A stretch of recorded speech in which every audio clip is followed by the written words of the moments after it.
સવાર સવારમાં તારીખ જોઈને કૃપાએ રિધિને બૂમ પાડી, રિધિ આજે તો 5મી તારીખ છે, આજે તારે નિબંધ સ્પર્ધા છે ને, આપણે તૈયારી તો કરી જ નહીં, તું લખીશ કેવી રીતે? દર વખતે તો આપણે વિષય પસંદ કરીએ, એના મુદ્દાઓ તૈયાર કરીએ અને પછી એની સાથે સુવિચારો જોડીને કેવો સરસ નિબંધ લખીએ છીએ. આ વખતે તો તે બિલકુલ તૈયારી નથી કરી, કેવી રીતે લખીશ? રિધિ 8મા ધોરણમાં ભણતી હતી. અત્યાર સુધી સતત બધી સ્પર્ધાઓમાં પ્રથમ આવવાનો ક્રમ એને જાળવી રાખ્યો હતો. વક્તૃત્વ હોય, નિબંધ સ્પર્ધા હોય કે પછી ગીત ગાવાનું હોય, દરેકમાં રિધિ અવ્વલ નંબરે જ રહેતી. જોકે દર વખતે એની તૈયારી પણ પૂરેપૂરી હોય. એની મમ્મી સાથે મુદ્દાઓ તૈયાર કરવા, એ માટેનું લખાણ તૈયાર કરવું અને સુવિચારો સાથે એક સરસ મજાની સ્પીચ કે નિબંધ તૈયાર થાય ત્યારે એમાં રિધિ સતત ઇન્વોલ્વ હોય, એટલે એણે ક્યારેય કશું ગોખવું નહોતું પડતું.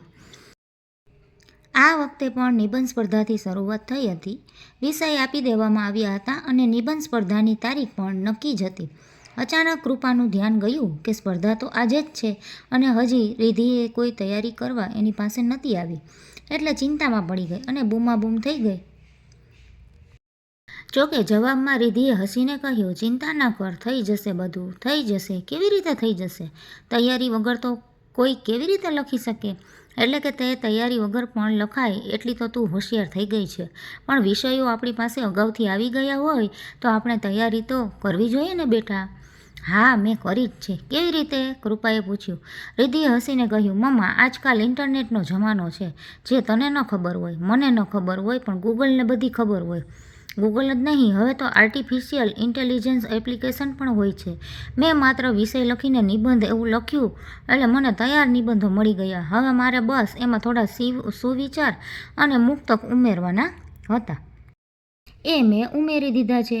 અરે પણ બેટા, કૃપા કંઈ પણ બોલે એ પહેલાં તો રિધિ સ્કૂલે જવા નીકળી ગઈ. કૃપાએ પણ રિધિના ગયા પછી ઇન્ટરનેટ પર સર્ચ કર્યું તો નિબંધો, વક્તૃત્વ વગેરેના વિષયો માટે તૈયાર સામગ્રી હતી. એટલું જ નહીં, ખૂબ સારી રીતે લખાયેલા નિબંધો પણ હતા અને બીજી વેબસાઇટ પરથી પંક્તિઓ પણ મળી ગઈ. આ તો સહેલું કે નહીં? મહેનત જ બચી ગઈ. બોલીને કૃપા પોતાના કામે લાગી. સાંજે રિધિ આવી એટલે તરત જ કૃપાએ પૂછ્યું, બેટા, પહેલો નંબર તારો જ છે કે? રિધિ નિરાશ થઈને એના રૂમમાં જતી રહી. કૃપા એની પાછળ ગઈ અને પૂછ્યું, બેટા, શું થયું? નંબર ના આવ્યો? કંઈ વાંધો નહીં, બીજી વખત આવશે. હજુ તો વક્તૃત્વ સ્પર્ધા બાકી છે ને. જો, મેં પણ ઇન્ટરનેટ પરથી ઘણું બધું ભેગું કર્યું છે. વક્તૃત્વમાં તો તારો જ પહેલો નંબર આવશે. નહીં આવે મમ્મી, આ રીતે નંબર નહીં આવે. તને ખબર છે, જે નિબંધ મેં લખ્યો હતો એવો નિબંધ તો બીજા 4-5 જણનો હતો, એટલે અમારામાંથી કોઈનો જ નંબર ન આવ્યો. જેમણે ઇન્ટરનેટ અથવા તો આર્ટિફિશિયલ ઇન્ટેલિજન્સનો ઉપયોગ કરીને નિબંધ લખ્યા હતા એમના નંબર ન આવ્યા. જેમણે જાતે લખ્યો હતો ને એમનો જ આવ્યો. ટીચરે કહ્યું છે કે આ બધી કોમ્પિટિશન સર્જનાત્મકતા ખીલાવવા માટે છે, નહીં કે કોપી કરવા માટે, કોપી કરતાં શીખવા માટે. આજકાલ ઇન્ટરનેટ પર, ગૂગલ પર અથવા તો વોટ્સઅપ પર ઘણી બધી માહિતીઓ અથવા તો મટીરિયલ મળી રહે, પણ નિબંધ કે વક્તૃત્વ તો શું, વાર્તા, ચિત્ર કે નાટકોને લગતા વિષયો, આઈડિયા કે તૈયાર સાહિત્ય સહેલાઈથી ઉપલબ્ધ છે.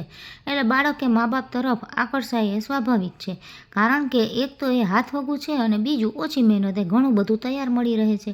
પણ એક વાત યાદ રાખવી જોઈએ કે આવી બધી સ્પર્ધાઓ બાળકની સર્જનાત્મકતા ખીલવવા માટે હોય છે. એમની મૌલિકતા જાળવી રાખીને એમના વિચારોને તે કઈ રીતે રજૂ કરે છે તે મહત્ત્વનું છે.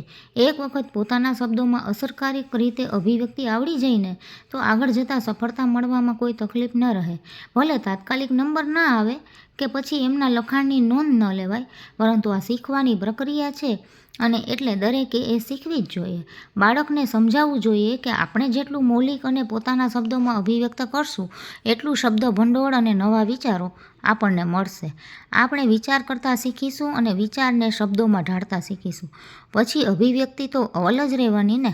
એટલે આવા કૃત્રિમ માધ્યમનો ફક્ત માહિતી પૂરતો ઉપયોગ કરીએ એ બરાબર છે, નહીં કે આખે આખું નકલ કરીને લખી દઈએ અને બોલી દઈએ. જ્ઞાન અને માહિતી જેટલા જ મહત્ત્વના છે, મૌલિક અભિવ્યક્તિ અને શબ્દભંડોળ તથા સર્જનાત્મકતા પણ ભોગે આવેલા ઇનામો કરતાં બાળકની આગવી શૈલી વિકસે એ તરફ મા બાપ અને શિક્ષકો ધ્યાન આપે એ વધુ જરૂરી છે.